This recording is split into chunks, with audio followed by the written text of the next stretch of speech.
Para mí es un placer participar en esta segunda sesión del seminario que organizamos conjuntamente con el Observatorio.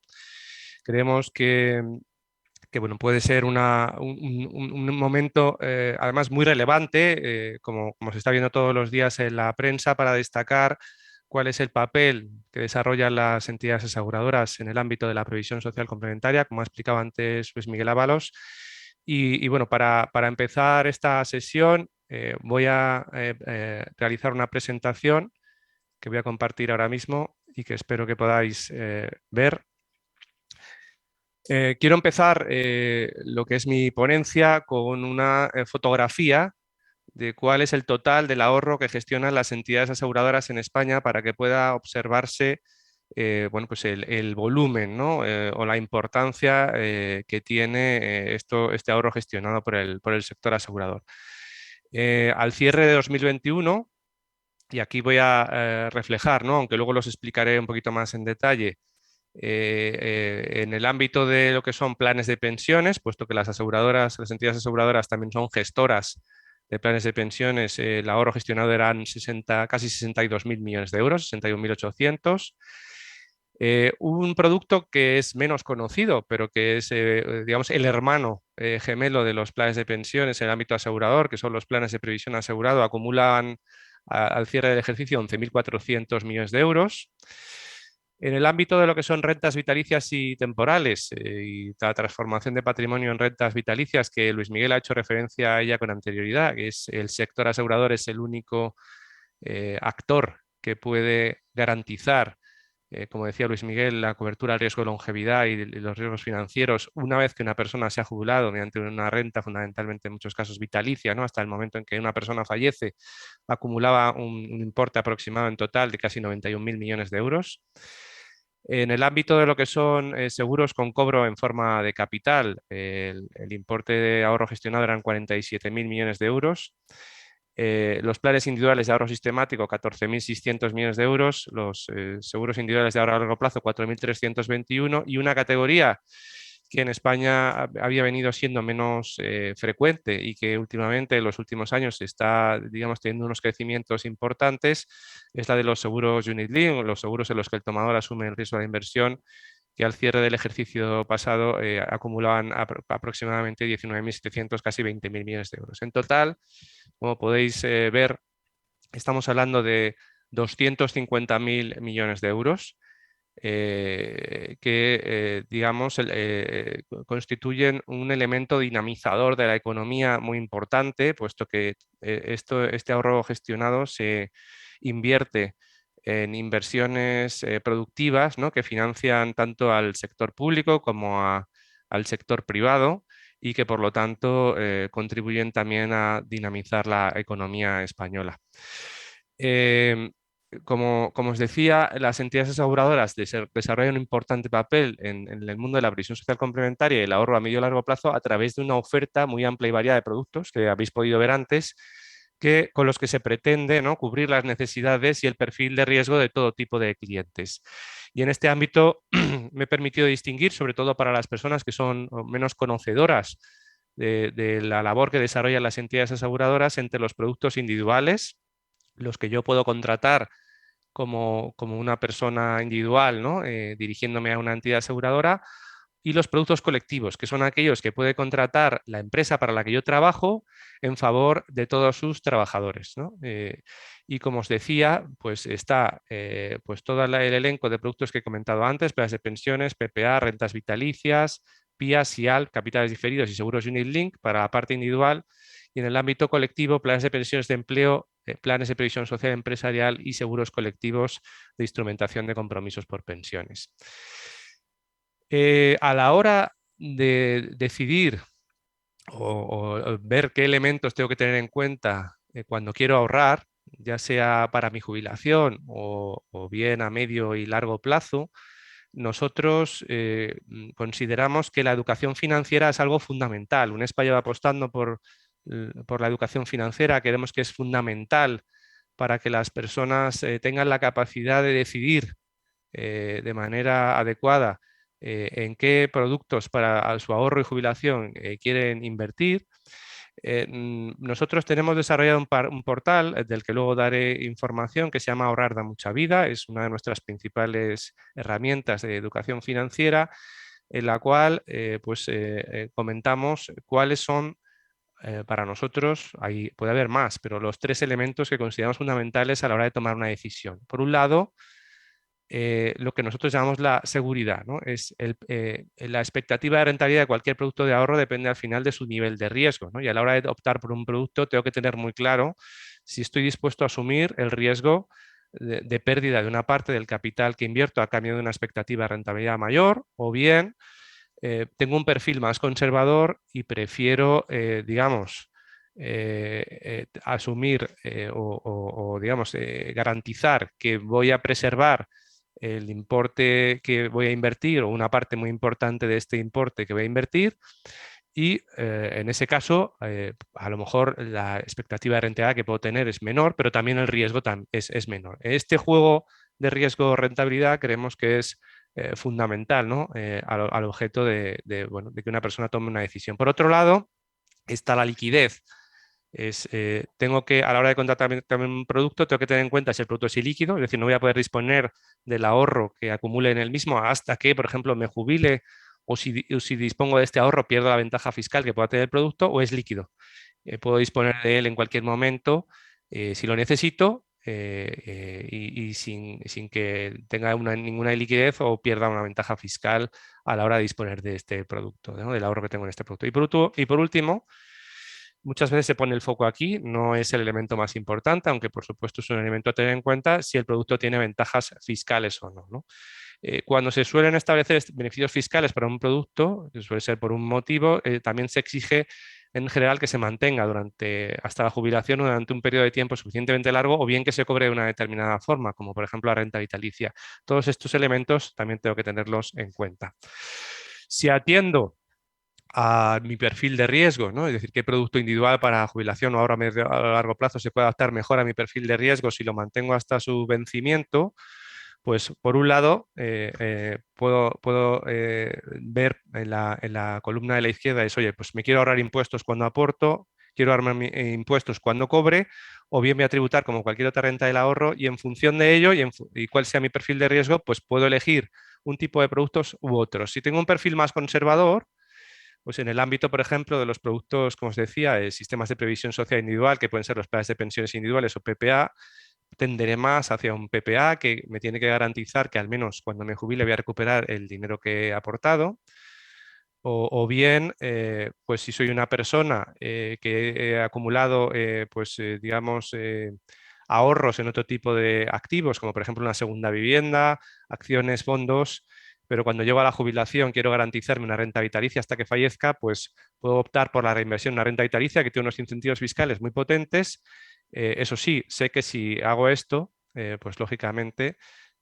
pues luego tendré que percibirlo en forma de renta y si anticipo ese cobro o quiero anticipar el dinero y no cobrarlo en forma de renta, pues podré perder beneficio fiscal. Por otro lado, también pues, están los PIAs, los planes individuales de ahorro sistemático garantizados, los SIALP, las rentas vitalicias o temporales con contraseguro y también los capitales diferidos. Si tengo un perfil más dinámico, pues me iré al ámbito de los planes de pensiones individuales, los PIAs Unit Link, las rentas vitalicias o temporales sin contraseguro si, por ejemplo, no tengo familia, o bien los productos Unit Link en los que asumo un mayor riesgo, pero también puedo tener una mayor expectativa de rentabilidad. Por otro lado, si lo que miro es la liquidez, igual en la columna de la izquierda tengo si quiero ahorrarme impuestos cuando aporte, si quiero ahorrarme impuestos cuando lo cobre o bien tributar como cualquier otra renta del ahorro, tengo que distinguir los productos que son líquidos hasta la jubilación, como el PPA y el plan de pensiones, y que no podré rescatar, salvo en supuestos excepcionales como desempleo de larga duración o enfermedad grave. Productos de los que puedo disponer el dinero, puedo hacerlos líquidos, pero al hacerlo perderé la ventaja fiscal, como es la reinversión en una renta vitalicia, un PIAS garantizado, un PIAS Unit Link, el SFIALP o la renta vitalicia temporal, o productos que puedo hacer líquido en cualquier momento y en los que voy a tributar como cualquier otra renta del ahorro sin ningún tipo de problemáticas, ¿no? Como pueden ser los capitales diferidos o Unit Link, salvo determinadas modalidades de Unit Link que son estructuradas que también pueden tener ciertas limitaciones a la liquidez. Como os decía, es muy difícil resumir esto en un periodo de tiempo tan corto, pero con nosotros como UNESPA apostamos por la educación financiera y tenemos una página web que se llama Ahorrar da mucha vida, un portal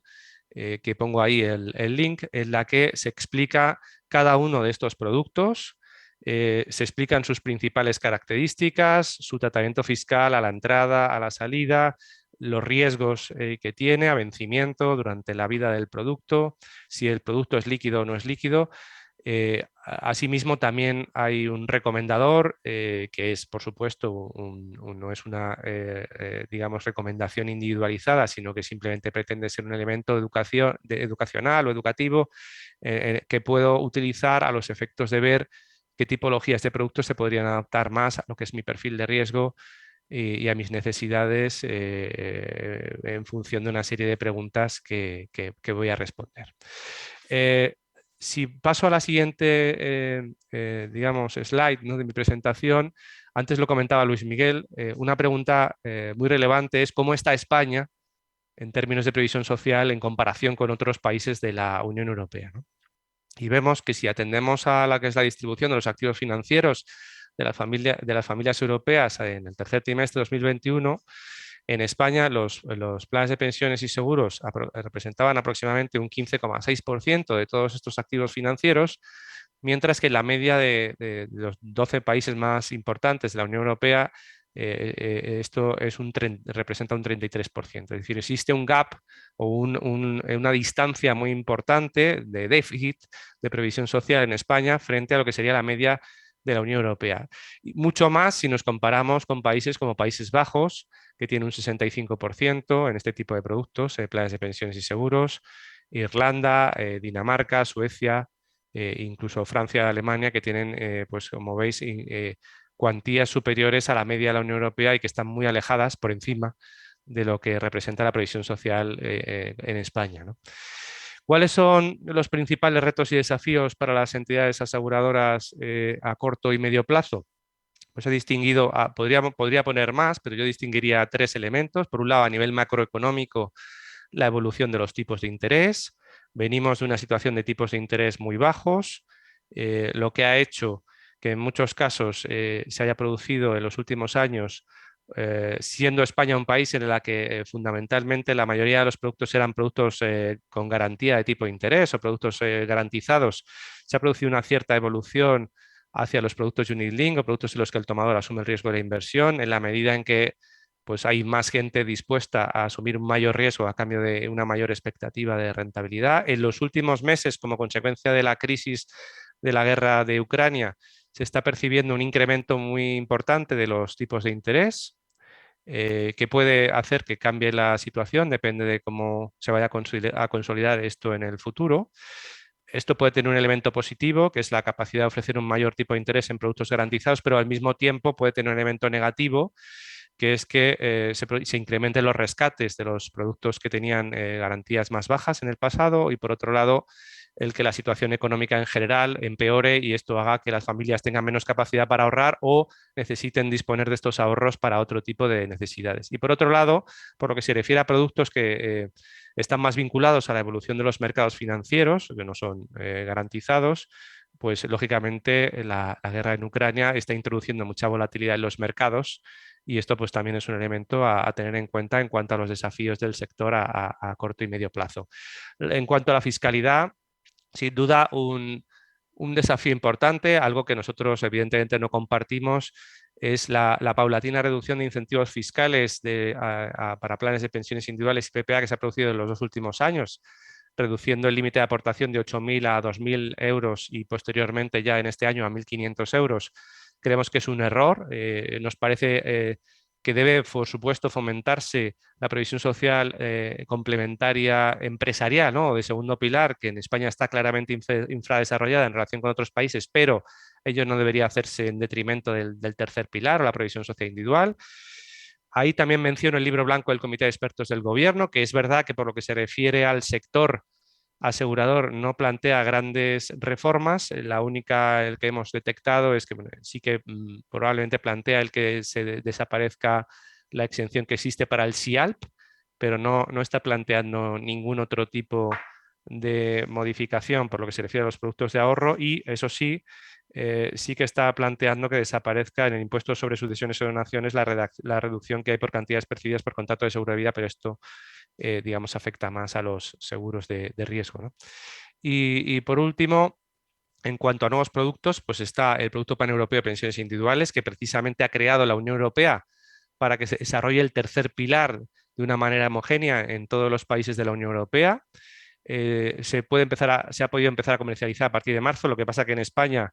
de momento, no puede ser una realidad en la medida en que su tratamiento fiscal no está aprobado y se aprobará en su caso cuando se apruebe el proyecto de ley de regulación de impulso de planes de pensiones de empleo, que prevé el mismo tratamiento fiscal que para sistemas de previsión social individual, que lo compartan todos y que estamos hablando de pues, compartir, perdona que utilice esta expresión, un exiguo límite de 1.500 euros para planes de pensiones individuales, PPAs y productos paneuropeos de pensiones individuales, ¿no? Lo cual nos parece que es corto para que puedan desarrollarse todos estos productos, especialmente este que viene de la Unión Europea, ¿no? Y por último, también, aunque ya se trató en la anterior reunión, el desafío que puede suponer las nuevas figuras, como son los planes de pensiones de empleo simplificados y los fondos de pensiones de empleo de promoción pública, que serán una realidad también cuando se apruebe el proyecto de ley que está siendo ahora objeto de tramitación en el Congreso de los Diputados y que está en fase de enmiendas. Finalmente, y no me quiero alargar más, porque creo que me quedan 3 minutos, sino que me corrija Miguel, quiero dar unas pequeñas pinceladas de qué podría hacerse para fomentar el desarrollo del ahorro y la previsión social en España. Por un lado, nosotros llevamos reclamando desde hace mucho tiempo el que se informe a todos los trabajadores sobre su pensión esperada futura de la Seguridad Social mediante una carta o una comunicación. En otros países pues puede ser digital o por escrito, pero que nos aseguramos de que lo reciben todos los trabajadores, en la que se informe de la previsible pensión pública en euros de hoy que percibirían bajo determinadas hipótesis todos los trabajadores en el momento de jubilarse. Esta obligación existe en otros países europeos y es fundamental para que las personas puedan comprender que si hoy gano pues 2.000 euros y cuando me vaya a jubilar me dice mi expectativa de pensión que va a ser 1.500, ahí estoy detectando que voy a tener, como decía Luis Miguel, un gap, una diferencia de 500 euros que si no quiero perder nivel de vida cuando me jubile tengo que complementar. Y gracias a esta información mucha gente es consciente de ello desde muy joven y empieza a ahorrar precisamente para conseguir que cuando se jubile, entre su pensión pública y los instrumentos de pensión complementarios, pues no se pierda ese nivel de vida. Por otro lado, en el ámbito de sistemas de previsión social individual, debería incrementarse el límite de aportación anual al menos hasta 5.000 euros frente a los 1.500 actuales. La tributación de la rentabilidad de este tipo de productos debería hacerse como rendimientos del ahorro y no como rendimientos del trabajo, que es como tributan ahora. Y también deberían establecerse incentivos para promover su cobro en forma de renta vitalicia, puesto que si la pensión pública se cobra en forma de renta, lo lógico es que cuando me jubile, pues las pensiones privadas también las perciba de esta forma bueno, pues tenga una renta pública mensual y una renta privada mensual. En cuanto a los sistemas de previsión social empresarial, el segundo pilar, debería establecerse un régimen transitorio de 5 años que permita que los trabajadores, digamos, por cuenta ajena y los trabajadores autónomos que todavía no disponen de un sistema de empleo en sus empresas o en el ámbito de los autónomos, en el ámbito de lo que son colectivos de autónomos, pues puedan seguir aportando a sistemas individuales siempre que exista un compromiso de que cuando su empresa cree un sistema de empleo, pues lo traslade, ¿no? Y creemos que eso sería una medida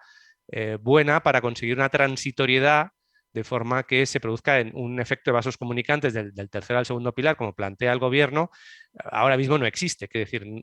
se han reducido los incentivos al tercer pilar y, sin embargo, mucha gente todavía no tiene capacidad de aportar a ningún instrumento de segundo pilar. Por otro lado, que se recupera la deducción en la cuota del impuesto de sociedades del 10% que estuvo vigente hasta 2004 para las contribuciones empresariales en sistemas de empleo, que exista una deducción total de la base de cotización a la seguridad social de las contribuciones a planes de pensiones, PPSE y mutualidades, que ya existió y que también se eliminó y que ahora recupera en parte el proyecto de ley, pero no totalmente, tiene un límite, y el no considerar decisión individual del trabajador los sistemas de financiación mixta que llamamos matching contribution pactados en la negociación colectiva o acuerdo equivalente. Y termino con esta slide. Por lo que se refiere a seguros de dependencia, hay que desvincular totalmente el límite de seguros de dependencia del límite que aplica al resto de sistemas de ahorro. La dependencia es una contingencia diferente y por lo tanto no tiene sentido que comparta límite con los sistemas de previsión social para la jubilación. En cuanto al PIAS, que tiene un límite de aportación de 8.000 euros anual y un global de, 2000, de 240.000, yo creo que sería muy bueno el eliminar el anual de forma que sobre todo las personas que tienen un patrón de ingresos económicos más irregular, como los autónomos, puedan hacer uso de este producto en los años mejores y lógicamente pues en los años peores no podrá aportar tanto. Y finalmente, por lo que se refiere a rentas vitalicias, tienen que reducirse los porcentajes de integración como rendimiento de capital mobiliario, que ahora mismo son muy elevados teniendo en cuenta la situación de tipos con la que se calcularon, e incentivando así la utilización de este instrumento que, como he dicho, es el que mayor grado de complementariedad presenta con la pensión de seguridad social. Y sin más termino, espero no haberme alargado mucho más de mi tiempo. Muchísimas gracias a todos y estoy a vuestra disposición para cualquier pregunta que tengáis cuando ya hayan intervenido todos los ponentes.